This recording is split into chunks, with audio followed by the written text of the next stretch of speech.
ഇപ്രാവശ്യം പൂരം കാണണമെന്നുള്ളത് കൊണ്ട് എല്ലാവരും കൂടി ഒരുമിച്ച് കൂടാനുള്ള തീരുമാനത്തിലെത്തി. പൂരത്തിനോടുള്ള ആവേശം കൊണ്ട് ഞങ്ങൾ തലേ ദിവസം തന്നെ പുറപ്പെട്ടു. എൻ്റെ അമ്മാവിൻ്റെ മകളായ അനീറ്റിയും കൂടെ ഉണ്ടായിരുന്നു.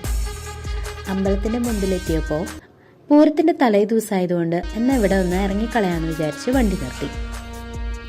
ഇതാണ് വരടിയം അയ്യപ്പൻകാവ് ക്ഷേത്രം. ഈ അമ്പലത്തിനൊരു പ്രത്യേകതയുണ്ട്. അയ്യപ്പൻ 2 ഭാര്യമാരോട് കൂടിയിട്ടുള്ള പ്രതിഷ്ഠയാണ് ഇവിടെയുള്ളത്.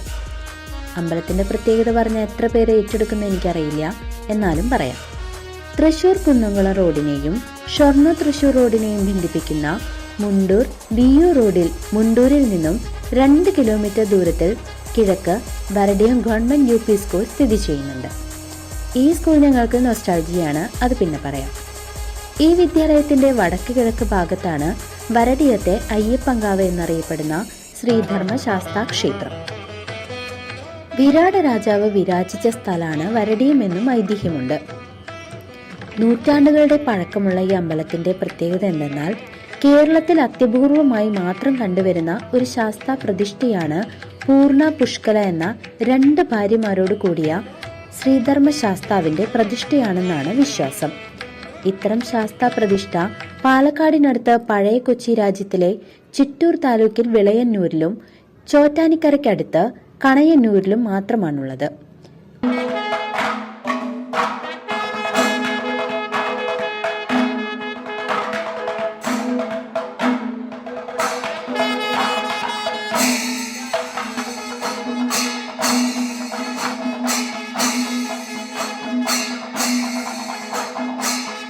കൊച്ചി രാജകുടുംബത്തിന്റെ കോവിലകങ്ങൾ നിന്നിരുന്ന സ്ഥലങ്ങളാണ് ഇവയെല്ലാം.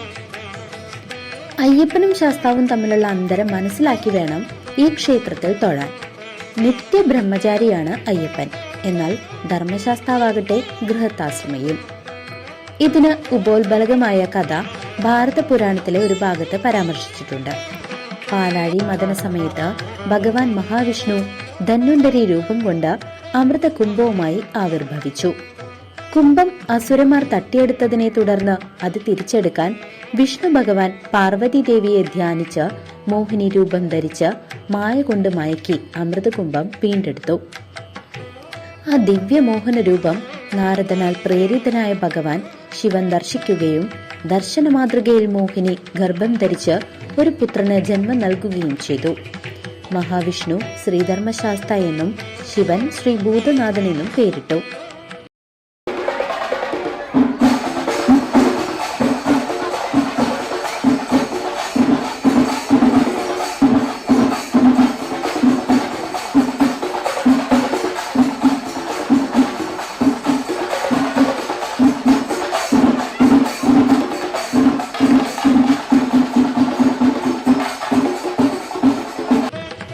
ശ്രീപാർവതിയുടെ തികഞ്ഞ പരിലാളനങ്ങളിൽ വളർന്ന ശാസ്താവ് വിദ്യാഭ്യാസവും ബാല്യവുമെല്ലാം കൈലാസത്തിൽ തന്നെ തുടർന്നു.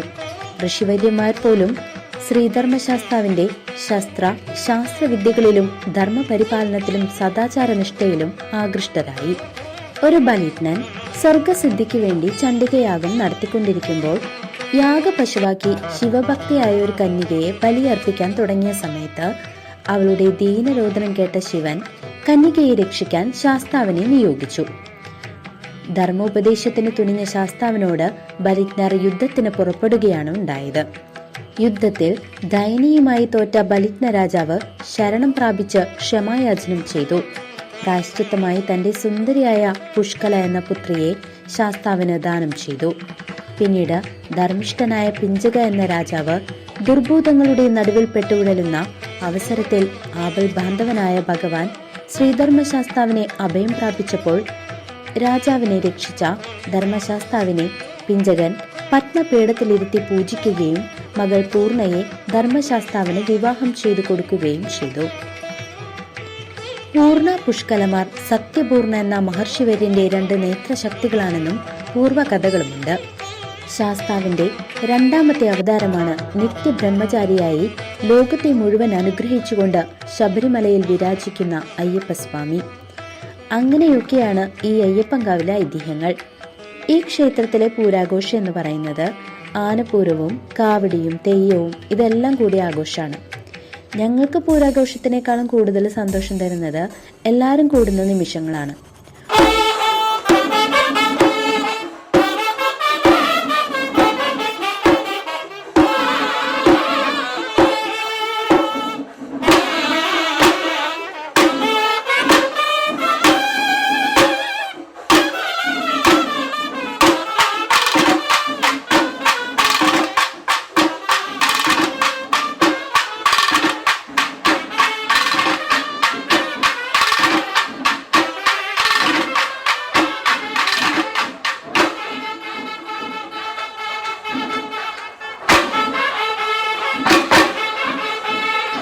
ഒരുപാട് വർഷം പഴക്കമുള്ള തറവാട് വീട്ടിൽ നിന്നും പുതിയ വീട്ടിലേക്ക് താമസം മാറിയ ആദ്യത്തെ പൂരം.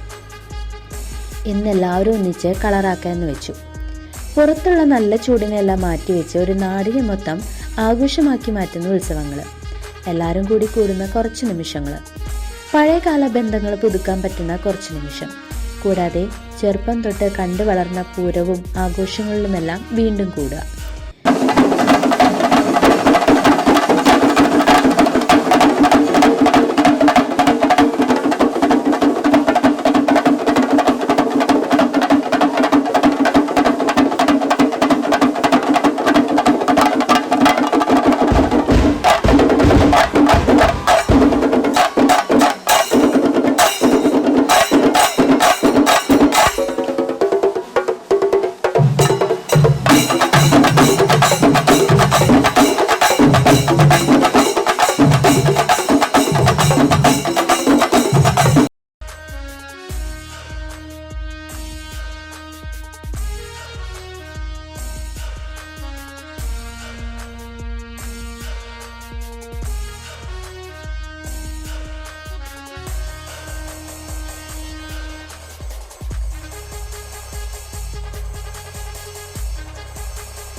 അങ്ങനെ പൂരാഘോഷമൊക്കെ കഴിഞ്ഞ് എല്ലാവരും തിരിച്ചു പോകേണ്ട സമയമായി. ഇനി അടുത്ത ആഘോഷത്തിനായിട്ട് കാത്തിരിക്കാം.